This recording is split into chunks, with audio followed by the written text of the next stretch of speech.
Tomorrow's a remote day, so we won't be meeting, but you will still have some review questions to do. I'm planning to use the textbook, and hopefully all of you have a textbook. If you don't, could you let me know in the chat? I can take pictures of the book pages if you need them. Unfortunately, our textbook's so old, we don't have a PDF of it. But again, we're going to talk about radiation in your life. Happy December.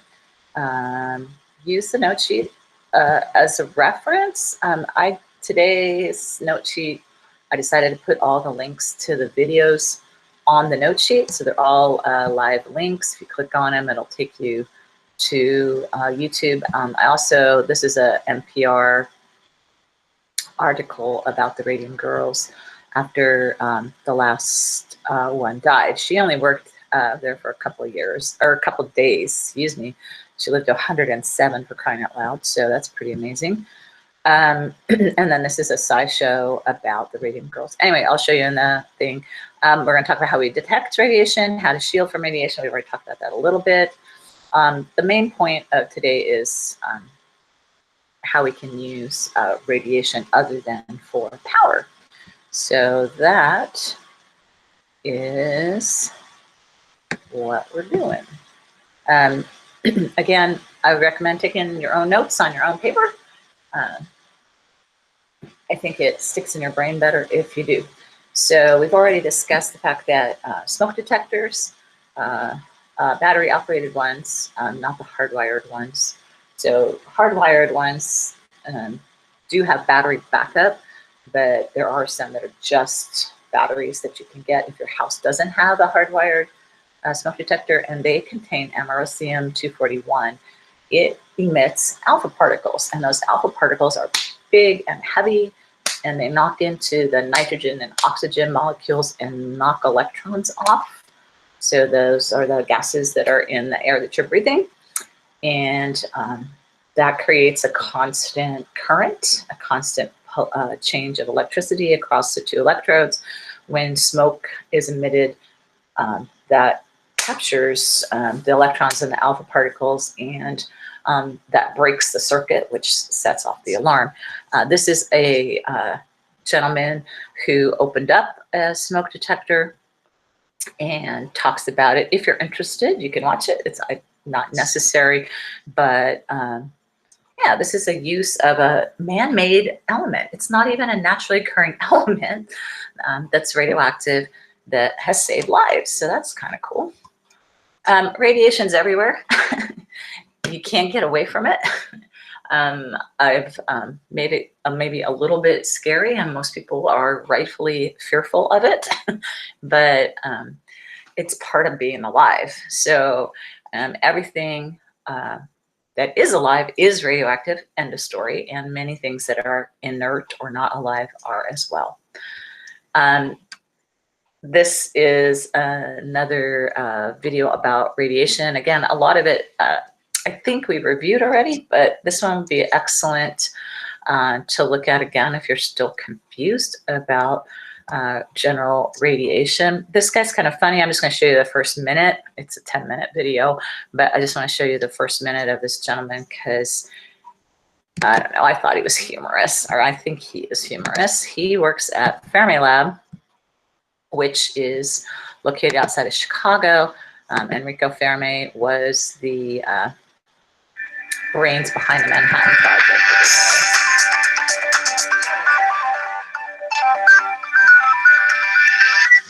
Radiation is one of those terms that people don't understand very well, and because of that, they often fear it. In fact, I get an occasional email asking me about the radioactive dangers of particle accelerators and big industrial accidents like Fukushima and Chernobyl. These inquiries are often prompted by someone seeing some lurid video about how we're all going to die, and that sort of information just irritates the heck out of me. Ignorance is one thing, but willful misrepresentation of science is, as far as I'm concerned, criminal. And the same thing goes for when companies play down what is sometimes very real danger. Now, I'm not a radiation occupational health expert, but that doctorate in physics has to be worth something. I do know a thing or two about radiation, so I thought it would be a good idea to make a video that helps you, the viewer, understand the truth about the dangers of radiation. Okay, so let's start. When I say the term radiation, what do you think about? Do you think about a monster awoken by nuclear bomb tests? Or a man irradiated by gamma rays? Or another man bitten by a radioactive spider? These are all very common associations of radiation in cinema, but I have some really bad news for you. None of that is even remotely possible. That's just not what happens. The problem is, of course, that we have no real experience with radiation. We can't touch it or smell it or feel it. It's just there, and well, that makes it scary. So, is radiation dangerous? Well, yeah, it can be, no question about that. Standing near the core of an unshielded nuclear reactor is a very quick way to kill you. But some nuance is necessary, because radiation isn't an either or thing. Things are more or less radioactive. For instance, it might shock you that I am radioactive. This banana is radioactive. Your basement, radioactive. How's this? You are radioactive. And here's a startling one, your mom is radioactive. Okay, so that's all I wanted to watch. It's pretty funny, I think. But so everybody's radioactive. Just about everything is radioactive. It's just a fact of life. The question is the dose. Okay, so the horrible story of the radium girls. I've talked about it a few times. These are the dial painters. At the beginning of the 1900s, radiation was the rage, literally. People figured out that they could put radioactive substances next to cancerous lesions or tumors, and the tumors would die. And so therefore it must be good, and it glows. And so that's really cool. Let's play with it. And it takes a while, a continuous exposure, to see the detrimental properties. So these young girls in these poor neighborhoods, usually from big families, as it turns out, both in New Jersey and Iowa, primarily were hired. And 1 cent a dial doesn't sound like much, but when a loaf of bread costs 5 cents, heck, they were rich. They were considered really well off. Their pay usually was more than even their fathers were making at work. And of course, their mothers didn't usually work. They were all young girls because you weren't supposed to work after you got married, and on and on and on and on. So, and the company played it down, even though the original owner of one of the companies knew it was dangerous. He actually had to chop off the end of his thumb because he had handled so much of it. I mean, just crazy stuff. But people didn't care like we do now about the working conditions. And they got told to hush up by their families a lot of times. Just shh, don't talk about it, because if you go and make a big deal about it, then the company's going to leave and we won't have jobs. And so it was really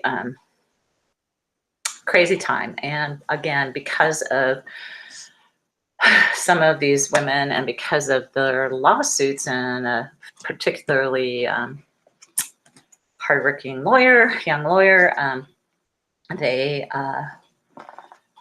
got us workplace conditions that were a lot better. So at any rate, sad story. If you want to watch a little bit, this is Hank Green's little 4-minute segment on the radium girls after May Keene passed away. All right, so where do you get radiation? Again, it's everywhere. You can't get away from it. One of the interesting things people don't realize is that when you're traveling in jet airplanes up high, 30,000 feet, you do get more exposure to cosmic rays and other kinds of radiation. Any kind of x-ray, whether it's a dental x-ray, chest x-rays are the worst. Dental x-rays are really low, but they still expose you to x-rays, and that's radiation. Remember, that's an electromagnetic wave. If you are eating food and drinking beverages, you're getting exposed. Hope you are. There's radon gas in the ground, and different areas of the country have higher or lower levels. Cosmic rays, again, can't do anything about them. That's part of being in the universe. And then certain types of buildings, in particular, brick and concrete, are more likely to have a little bit higher levels. Again, it's not massive, but it is higher than a wood or a stick-built building like most of us in California live in. CT scans will expose you to some. If you're a radiation worker, working as an X-ray tech or a doctor or nurse that's in radiation or doing nuclear medicine, it's probably higher than this, honestly. This is in what's called millisieverts. There's all different ways to measure it, millirems, millisieverts. We don't need to get into the details, but if you go into medicine, and especially nuclear medicine, you'll learn about that. There are certain locations, like this location in Brazil. I talked to you about Golden, Colorado, and there are locations that do have higher than average, and may or may not be a concern for you, but it's on a note sheet. This is, again, in millirems. So interestingly, this is the number that I've seen all my teaching career. 360 millirems of exposure is what most people get. The new stuff on the EPA website and the Nuclear Regulatory Commission website that you're going to use today have it at over 600, which is kind of strange. But at any rate, a full set of dental x-rays, about 40 millirems. Chest x-rays is about 8. Again, flying adds a little bit. Passing through the x-ray machines at the gate at the airport does give you a little tiny bit. If you live close to a nuclear power plant, you'll get a little extra. Smoking, which thankfully most of us don't do anymore. This is interesting. Being overweight will decrease your life expectancy. Working in construction decreases your life expectancy. Yeah, it's background radiation, the average background radiation, they project, if you didn't have any radiation at all, which is impossible, an extra 18 days. So how do we detect radiation? Again, ionizing radiation knocks electrons off, and that can create or break an electric circuit. And so Geiger counters, something called the scintillation counter, and film badges. Remember, radiation was found very early on, right? Becquerel, Henri Becquerel in France. Marie Curie was one of his students. He had film photographic plates that he put uranium on, and it exposed it. So we know that a piece of film in a little badge, which you see on workers, can detect radiation. Your bones do not glow green. I really don't like this picture from our book when you're x-rayed, okay? But you can see all your bones. Okay? And interestingly, the man that I really learned chemistry from when I was teaching at Tokay told me that he grew up in Lodi, and the Lodi shoe store when he was a kid had one of these in there. It was so, whoa, it was so cool that they put an x-ray machine in the shoe store and you could look at your feet, your foot bones, and supposedly that would help you pick the right shoe, which of course is preposterous. But at any rate, it was entertaining and also dangerous. So probably not to the person just one time doing it, but to the workers that were continually exposed. Anyway, Geiger counters come in different shapes and sizes. They have a gas tube in them called a Geiger-Muller tube. Usually it's gas filled. This is the type of Geiger counter from the Civilian Defense Organization. These were made, the one that we have was made in the 60s. And this probe has a beta, it picks up alpha and beta and cosmic rays. It has a little shield that blocks the beta radiation. This is a video of a demonstration. I already showed it to you guys a couple weeks ago, but if you missed that discussion, he explains it here. So that's linked on there. Interesting, again, Coleman lantern mantles are, look at this Kmart. They are or were soaked in thorium, a solution with thorium in it, and thorium, for whatever reason, helps it to glow brighter and more evenly when you use this in your Coleman gas lantern camping, and it does register quite nicely with the Geiger counter with beta rays. I also showed you a Fiesta ware plate. This is a gentleman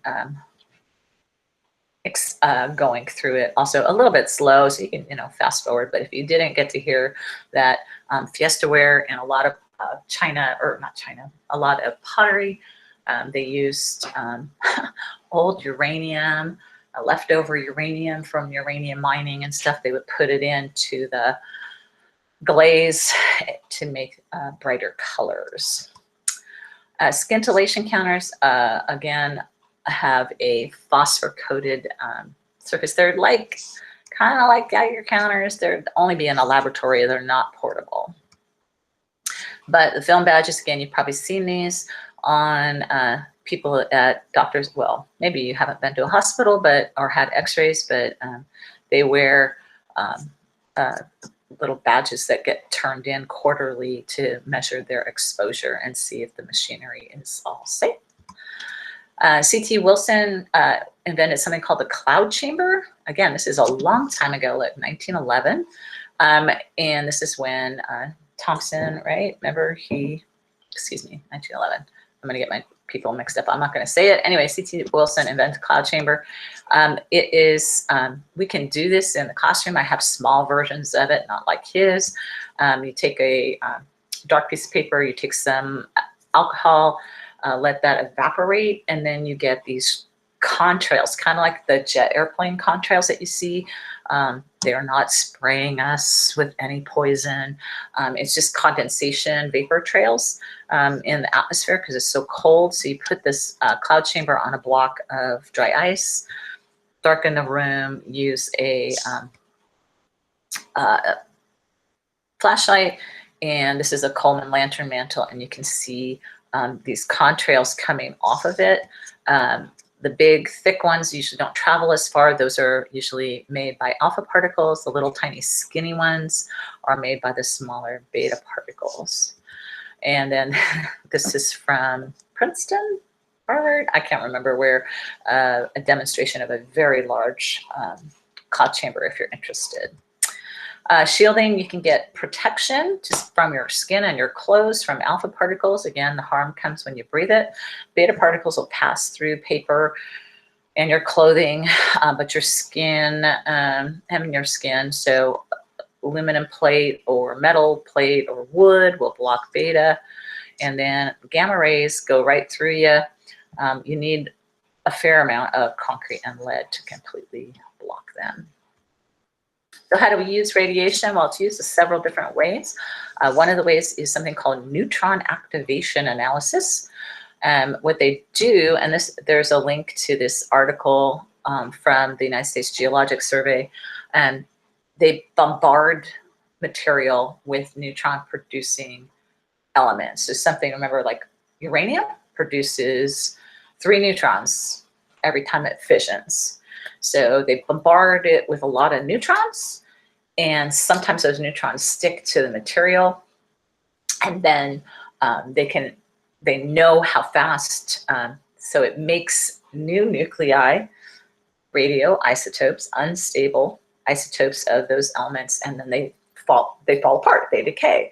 And there's a known rate at which they fall apart. Anyway, neutron activation analysis, museums use it to detect art forgeries. So they'll scrape off some paint and see how old the stuff is, or crime laboratories, forensic stuff like gunpowder residue. They can look and see what's in the material that they're not sure of. They can identify what it is by using this process.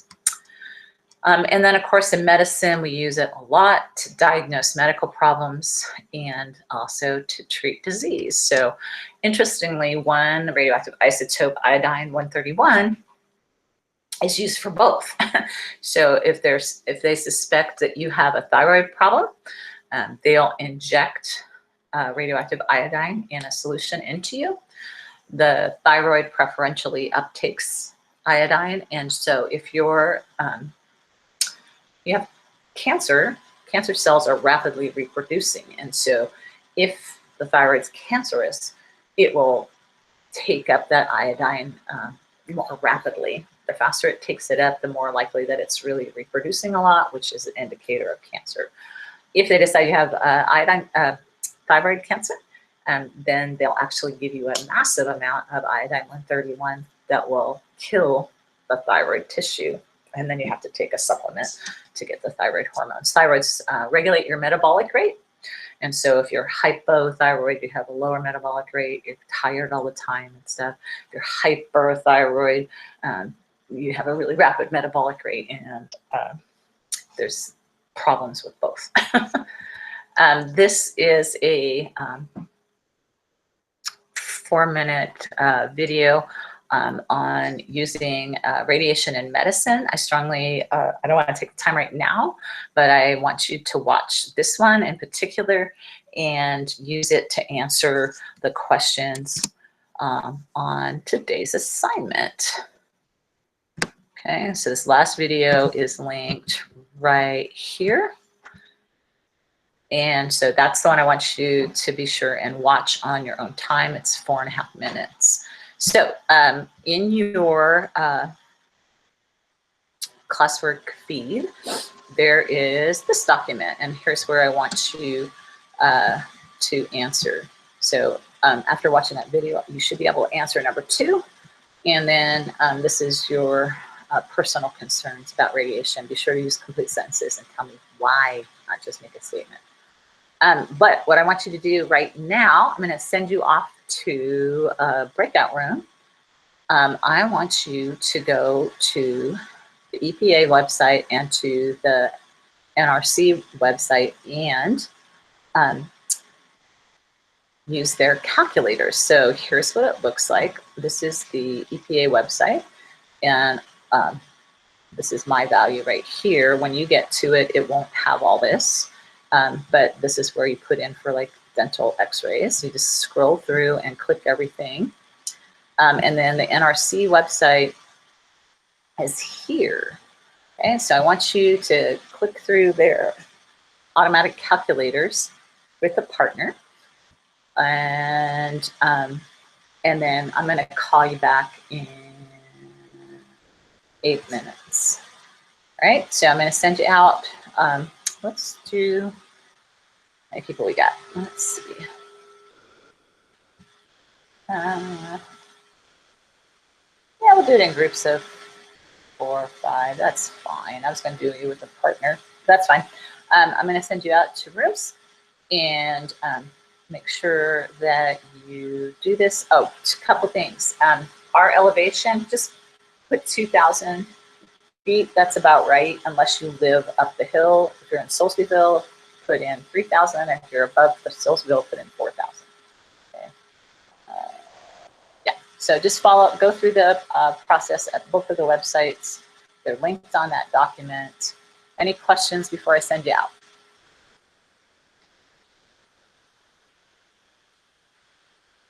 All right, so here we go. I'll see you in 8.